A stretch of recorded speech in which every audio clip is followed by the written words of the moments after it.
আসসালামু আলাইকুম। রমজানুল মুবারক। কেমন আছেন সবাই? আলহামদুলিল্লাহ আমিও ভালো আছি। আপনারা কেমন আছেন? অবশ্যই কমেন্টে জানাবেন।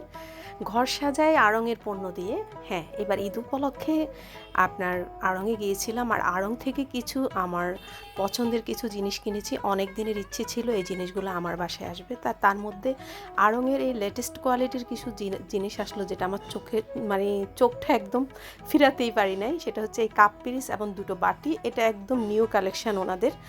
তো এগুলো একদম কিনে নিয়েছি, কারণ এগুলো আমার দরকার ফুড ফটোগ্রাফির জন্য। আর একটা চা রাখার স্ট্যান্ড আর কিছু মোম কিনেছি, যেহেতু মোম কেনার মানে হচ্ছে মোমের সাথে আমি ল্যাম্প কিনেছি তার জন্য। আর এটা কাঠের একটা ট্রে, এটাও একটা মোমদানি, অনেক কিউট আর অনেক রিজনেবল প্রাইস।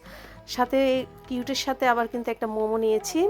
আর অনেকগুলো জিনিস কিনেছি। ছোট ছোট জিনিসগুলো আসলে আড়ং-এর প্রত্যেকটা পণ্য আমার না অনেক বেশি ভালো লাগে। কেন জানি আমার মনে হয় আড়ং-এর পণ্য খুব একটা দাম না। যদিও অনেকে বলে যে আড়ং-এর জিনিস অনেক দাম, কিন্তু আমার থেকে মনে হয় না। আমার থেকে মনে হয় আমাদের মতো মধ্যবিত্ত পরিবারের জন্য আড়ং-এ বেস্ট।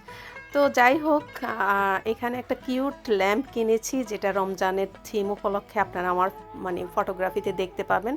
এত ভালো লেগেছে এই সুন্দর এই ল্যাম্পটা। তো আরেকটা ল্যাম্প দেখাবো আমি আপনাকে। আসলে আমার না ল্যাম্প অনেক বেশি ভালো লাগে ঘর সাজানোর জন্য। তো সেজন্য আমি প্রত্যেক বছর চেষ্টা করি যে ছোটোখাটো জিনিস রমজান উপলক্ষে বা ঈদ উপলক্ষে আড়ং থেকে কেনার জন্য। এই যে আরেকটা কিউট আপনার ল্যাম্প। তো আর হচ্ছে আড়ং-এর কাপড় চোপড় একটু কমই কিনি, তবে কিছু শার্ট কিনেছি আড়ং-এর, তা দেখাই নেই কিন্তু আপনাদের। ওইটা দেখালে কিন্তু ঈদ চলে যাবে। এই পার্সটা কিনেছি আমি ঈদ উপলক্ষে। কেমন হয়েছে জানাবেন।